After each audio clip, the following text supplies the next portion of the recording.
Pour survivre, il faut être capable de se mettre à la place d'un prédateur. Une petite créature comme le poisson papillon sait parfaitement que pour un barracuda de passage, le gros point noir qui orne sa queue ressemble à s'y méprendre à un œil. Ce motif stratégique remplit deux objectifs. Pour commencer, la taille de l'œil est souvent proportionnelle à celle du corps, si bien que cet énorme point qui imite l'œil d'un très gros poisson suffit à dissuader la plupart des prédateurs. Par ailleurs, quand le barracuda lance son attaque, il sait que sa proie a encore une petite chance de s'enfuir. Il s'efforce donc de prendre un peu d'avance sur elle. Le poisson papillon utilise son faux œil pour lancer son poursuivant dans une direction, avant de s'éloigner prestement dans le sens contraire.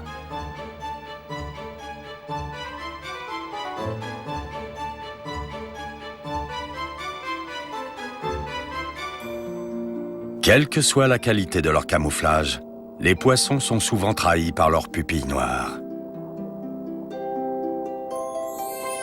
C'est pour cela que beaucoup d'entre eux arborent des couleurs et des motifs qui dissimulent les yeux.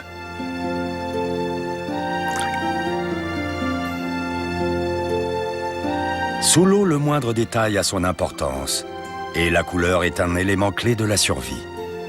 Mais il n'y a pas que ce que l'on voit, il y a aussi ce que l'on entend, et la façon de produire des sons et des couleurs.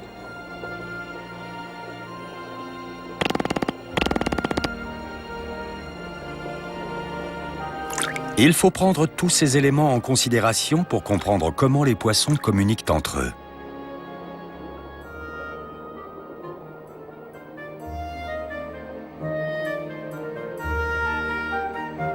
Ce qui est sûr, c'est que la pigmentation fait partie intégrante des comportements sociaux et qu'elle est à la base de stratégies intelligentes et complexes.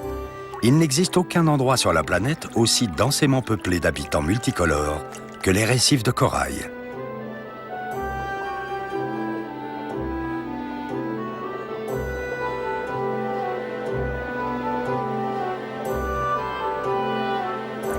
Ces oasis, riches en éléments nutritifs, abritent une multitude d'espèces d'une incroyable diversité chromatique.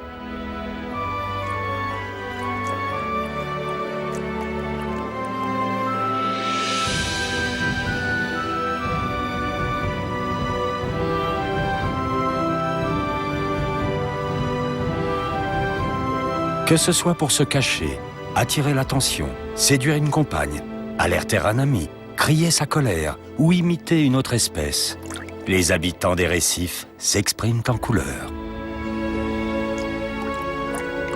Dans cet univers où tout le monde communique visuellement, les langages des poissons vont du plus simple au plus complexe.